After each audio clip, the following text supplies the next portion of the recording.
ఉప ఎన్నికలు జరుగుతున్నటువంటి జడ్పీటీసీ ఎలక్షన్ ఎన్నికల ప్రచార కార్యక్రమంలో నర్సన్నగారిపల్లిలో ఉన్నాం. ఈ రోజున నేను ప్రచారానికి నా మిత్రుడైనటువంటి కోనేటి హరి వెంకటరమణ కోసం నేను వచ్చాను. ఎందుకంటే ఈ ఊరి సమస్యలే కాదు, కడప జిల్లాలో స్వతంత్రం వచ్చినప్పటి నుంచి ఈ రోజు వరకు ఎన్నో గ్రామాలు, ఎన్నో పల్లెలు, ఎన్నో పంచాయతీలు, ఎన్నో మండలాలు, ఎన్నో సమస్యలు ఉన్నాయి.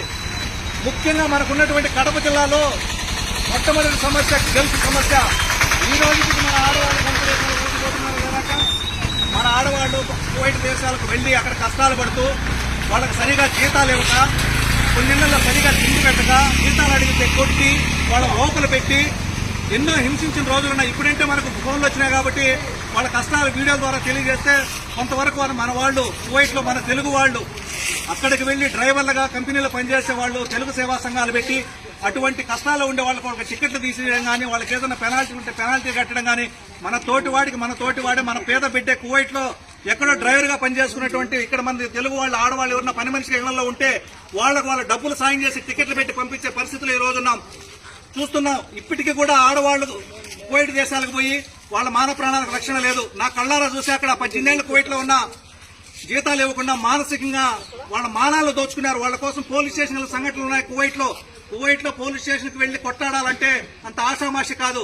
ఎందుకంటే నేను కూడా ఆ కుటుంబంలోంచి వచ్చినవాడిని. కువైట్ లేకపోతే ఈ రోజున కడప జిల్లాలో మనకు మింగన మెతుకులేదు. ఈ ప్రజాప్రతినిధుల వల్ల, ఈ పాలకుల వల్ల మన బ్రతుకులు మారలేదు. ఈ రోజుకి సిగ్గులేని నాయకులు ఎన్నికల సమయం వచ్చినప్పుడు ఓట్లు గుమ్మరించడం, గెలవడం, అసెంబ్లీలోకి వెళ్లడం, ఇక్కడ ఉన్నటువంటి సమస్యలు వదిలేసి అక్కడ వాళ్ళ అమ్మనా బూతులు తిట్టుకుంటూ, వ్యక్తిగత విమర్శలు చేసుకుంటూ, సమస్యల మీద మాట్లాడకుండా వాళ్ళ స్వలాభం కోసం ఇంట్లో ఆడవాళ్లను, అక్క చెల్లెలను మాట్లాడుకుంటూ పవిత్రమైనటువంటి అసెంబ్లీలో కూర్చొని పరంబోకులాగా తయారైనటువంటి ప్రజా ప్రతినిధులు మన భారతదేశంలో ఉన్నారు. ఈ రోజున మన ఆడవాళ్లు ఇక్కడ కష్టాలు పడలేక తండ్రికి ఆరోగ్యం బాగలేదనో, భర్తకు ఆరోగ్యం బాగలేదనో, బిడ్డ చదువుకు డబ్బులు లేవనో ఎంతో మంది ఈ రోజున పసి బిడ్డలను, నెలల బిడ్డలను కూడా ఇక్కడ వదిలేసి ఆ తల్లికి ఆ బిడ్డ ఇవ్వాల్సినటువంటి పాలు కూడా ఇంజక్షన్లు, టాబ్లెట్ వేసుకుని ఆ తల్లి బిడ్డకి ఇవ్వాల్సిన చనుబాలను కూడా పోగొట్టుకుని మాతల మింగి కువైట్ దేశాలకు వెళ్లి కష్టాలు పడుతున్నారు. ఇవన్నీ ఈ లుచ్చా నాయకులకు కనపడవు, ఈ స్వార్థ నాయకులు కనపడవు. కాబట్టి మనం భయపడుతూ ఉంటే వీళ్ళు మన నెత్తి మీద కాలు పెట్టి తొక్కుతూనే ఉంటారు. కాబట్టి ఎలక్షన్ లో డబ్బులు కమ్ముడు పోకుండా ఈ గ్రామ ప్రజలు కాదు, ఈ ఉప ఎన్నికలు జరుగుతున్నటువంటి 13 పంచాయతీల్లో చెప్తున్నా, ప్రతి ఒక్కరికి, అక్క చెల్లెలకు, అన్నదమ్ములకు అందరికీ చేతులెత్తి జోడించి అడుగుతున్నా, మీ బిడ్డగా, మీ పేదింటి బిడ్డగా కష్టాల కన్నీళ్లు తెలిసినోడిని. నా తల్లి కూడా కూలికెళ్లి 2 ముద్దలు వరివాపులు మోసి 2 ముద్దలు సంగటి తెస్తే 1 ముద్ద తిని పక్షినోడిని. కాబట్టి ఆ కష్టాల కన్నీళ్లు నాకంటే కూడా హరి వెంకటరమణకు తెలుసు.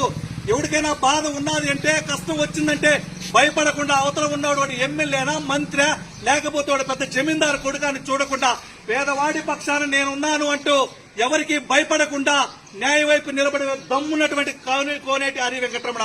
అందుకోసమే నేను వచ్చా. ముఖ్యంగా ఎన్ని ప్రభుత్వాలు మారినా ఈ గల్ఫ్ దేశాలకు ఆడవాళ్లు వలసలు పోయి ఆపే నాయకుడే లేడు. ఈ సమస్యల గురించి ఎన్నో పార్టీలకు చెప్పాము, ఇంతవరకు పరిష్కారమే లేదు. ఇక్కడ ఎలా ఉన్నారంటే, మనకేదైనా ఎలక్షన్ టైంలో వచ్చినప్పుడు హామీ ఇస్తారు. ఏమక్క నాయన ఈ పని ఉన్నదంటే చూపించింది, అక్కడ అక్క ఎలక్షన్ ఓటేయండి మీరు చేస్తామంటారు. ఎన్నికలు అయిపోయిన తర్వాత అడిగామనుకో మన మీద కేసులు. ఇది ఈ నాయకులు చేసే పనులు.